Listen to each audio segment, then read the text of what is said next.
Now, in the last module, we built our groundbreaking I Am Rich project. If you think about it, those apps were so successful, they made Jeff Bezos reconsider his career choices. If you remember, we created our app inside our main function, which we know gets triggered when our code is run. Inside these curly braces, it's where the magic happens, or in the case of our previous projects, the lack of magic. And inside here, we've told the phone to run an app, which is the material app. And then we gave it various widgets to be displayed. Think of it like decorating a cake, except the cake is your phone screen. And instead of frosting, you use widgets. So in this case, we've got a scaffold that has a background color and simply just an empty container, because empty containers are all the rage in the app world. Who needs content when you can have an empty container, right? Now, if you recall, at the beginning when I told you about why Flutter is awesome, one of the things I talked about was this thing called hot reload, which allows you to almost instantaneously see your changes in the simulator or on your device that you're testing it on. It's like having a genie in your computer. But instead of granting wishes, it just changes your app's appearance. That means if I was to go and change our color, instead of having a background of teal, and I wanted to have a background of a red color, because red is clearly superior, right? Then I should be able to go and click on this button, which is hot reload, and it should change instantly, right? And you can see down here that it's initializing hot reload, and it seems to have successfully reloaded everything. But why is our background not red? Why hasn't it changed? Did our app just decide it doesn't like the color red? Well, the reason is because for hot reload to work, we have to have the things that we've changed inside of Flutter stateless or stateful widget.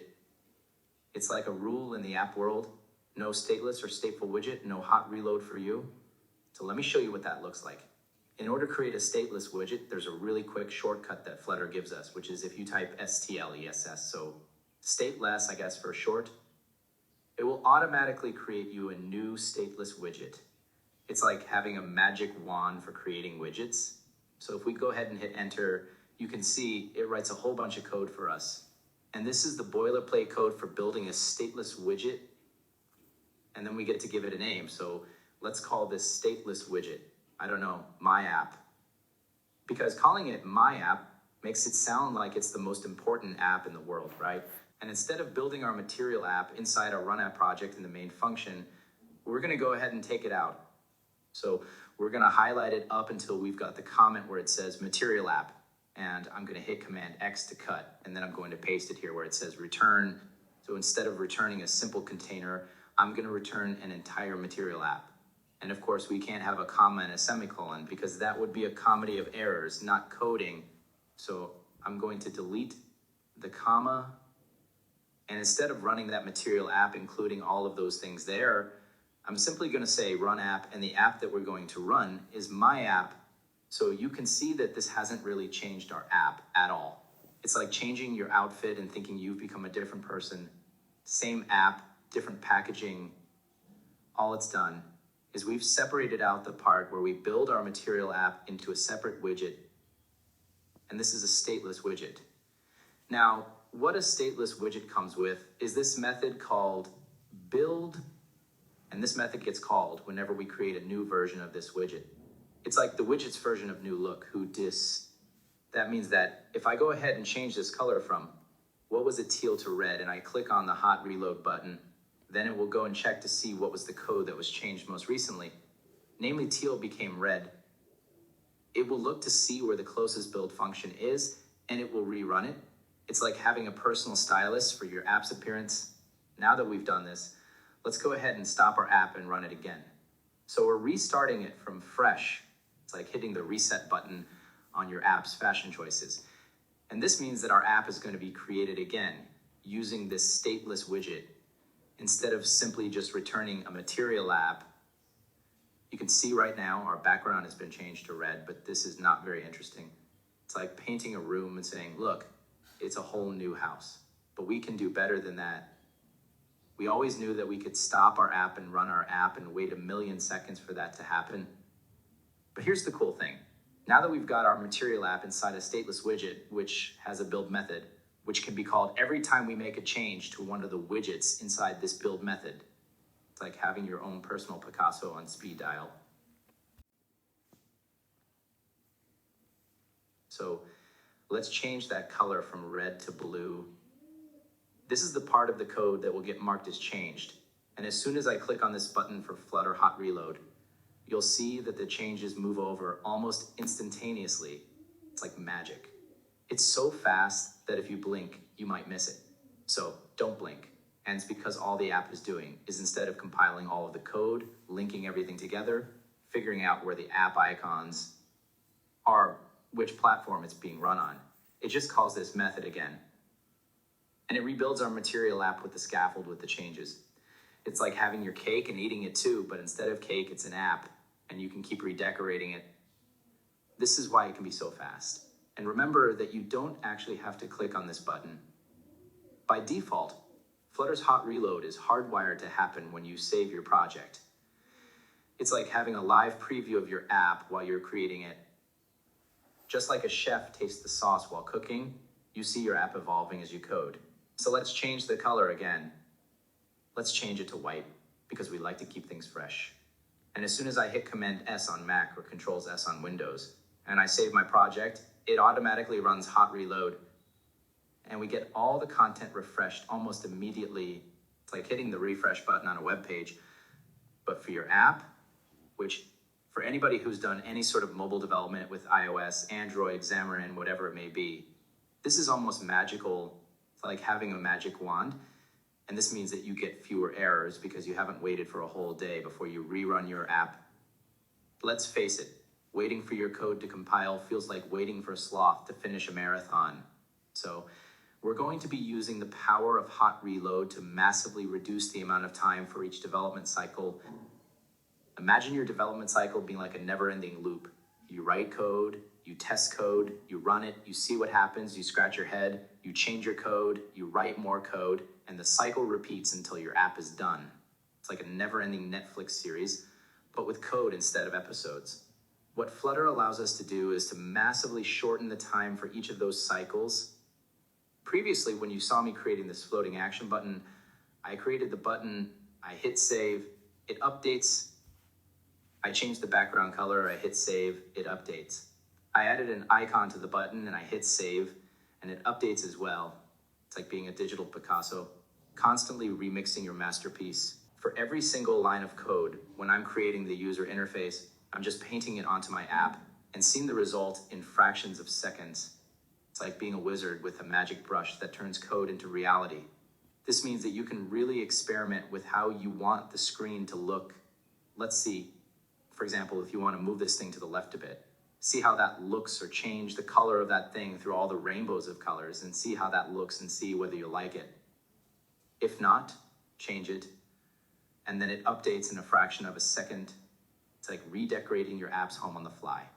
Now, when we're developing apps natively for iOS or Android, the only real option we have is running the app from cold. And trust me, even on a fast iOS simulator, running on one of the latest MacBook Pros with enough processing power to send a rocket to the moon, it's not exactly a lightning fast process. It's more like waiting for a sloth to take a nap and then wake up. So let's take a look at how long it takes.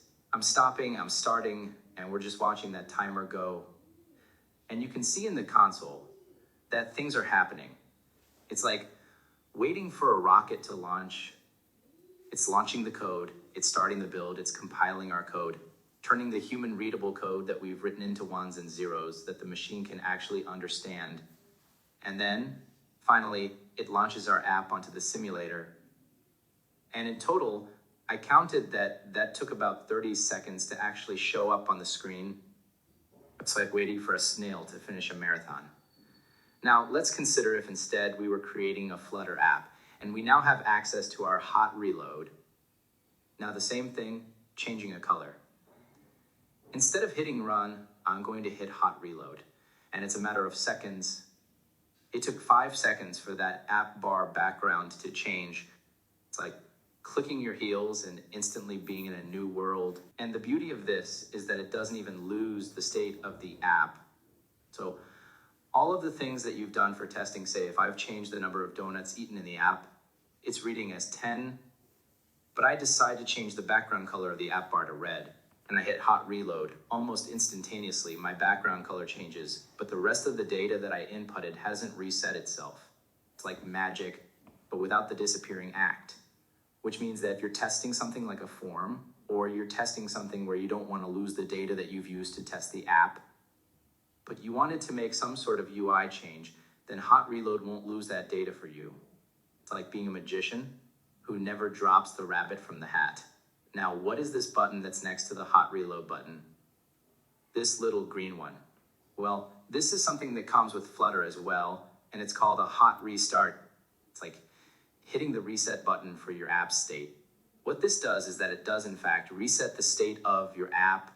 So if you needed to test your app from the start, like when the number of donuts gets reset back down to 0, then this is the button that you would use instead. It's like starting from scratch, but without actually starting from scratch.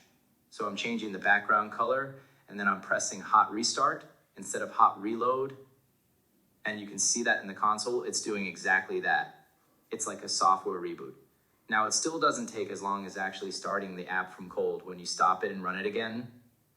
But it does, in fact, reset the state of our app. And you can see that not only is this background gets changed to blue, but also the number of donuts eaten gets reset back down to 0. It's like a quick reset button for your app. And it only took 8 seconds for this to happen. It's like a speed run in the app world. So you might be wondering, well, okay, that's fair enough on a very simple app, right? Like, something that just counts the number of donuts that you've eaten. But what if I had a big app with thousands of lines of code? Then surely hot reload and hot restart won't really be very useful for me. Well, actually, it still is. Because of the way that hot reload and hot restart work, what they do is they will only look at the changes that were made, and they will push those changes onto your testing device, your simulator, or your iPhone. It's like sending a text message with the updates. It's almost kind of like, if you're somebody like me who travels a lot, I actually have a suitcase that's pre-packed with pretty much all the things I always need when I go traveling, like a toothbrush, toothpaste, a couple of pairs of socks, and those kinds of things.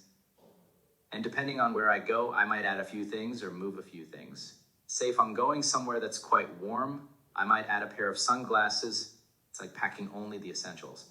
So it's only the changes that I'm making to my suitcase that get put into the suitcase. And this means I save myself a lot of time. Instead of packing my suitcase from scratch, I'm only adding the changes that I need for a particular destination. And this is how hot reload and hot restart work. It's like a travel-friendly suitcase for your app. So in this case, size doesn't actually matter. It doesn't matter if you are packing for a small suitcase or a giant suitcase. As long as you already have the suitcase packed and you're only adding to it one thing or two things, depending on which destination you're going to, then it doesn't actually take any longer to pack a larger suitcase or a smaller suitcase. It's like having a magical packing genie. And this is the same for our Flutter code. Even if we're hot reloading for changes that we've made to a really complex, large project, it will still be just as fast as doing it for a tiny project like this one here. Flutter doesn't discriminate based on project size. It treats them all like VIPs at a magic show. In the coming lessons, we're going to be using hot reload and hot restart to almost instantly see the changes that we're making with our code in our simulator. It's like having a crystal ball that shows you the future of your app's appearance. In the next lesson, we're going to dive deeper into the endless possibilities you can achieve with Flutter. So don't miss out on the Flutter-fueled fun. Hit that subscribe button, ring the notification bell, and give us a thumbs up. You won't regret it. And who knows, you might even discover a secret cheat code to make your Flutter apps even more magical.